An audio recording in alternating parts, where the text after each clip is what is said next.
नमस्कार. आपल्या विठ्ठल सहकारी साखर कारखान्याचा पहिली उचल 2875 रुपयाने आपण जमा केली होती. 30 नोव्हेंबर पर्यंत आपण बिल देखील अदा केलं.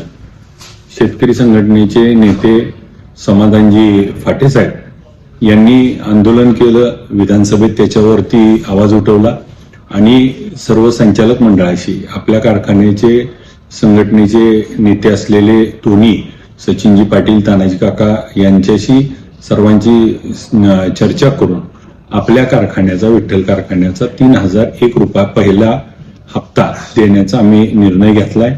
मी विधानसभेच्या अधिवेशनात असल्यामुळं मला हा निर्णय घ्यायला उशीर लागला, परंतु 3001 रुपये आपण त्या ठिकाणी अदा करूया.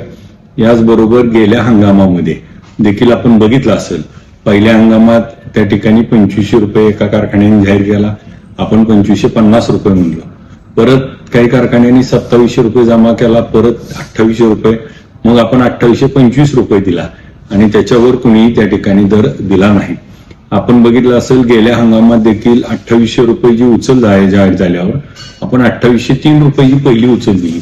मग काही कारखान्यांनी त्या ठिकाणी दिवाळीला 100 रुपये दिले, आपण 200 रुपये दिले, 3003 रुपयेचा उच्चांकी दर दिला आणि गेल्या हंगामातले 500 रुपये देण्यासंदर्भात आम्ही त्या ठिकाणी सरकार आणि साखर आयुक्ताशी संपर्क करून त्या ठिकाणी ती देण्यासाठी देखील प्रयत्नशील आहोत. आज या निमित्तानं आपल्याला एवढं सांगू इच्छितो की ही जी चळवळ सुरू आहे, ह्या चळवळीला बळकटी देण्याच्या दृष्टीनं आम्ही त्या ठिकाणी सातत्यानं पाठपुरावा करू.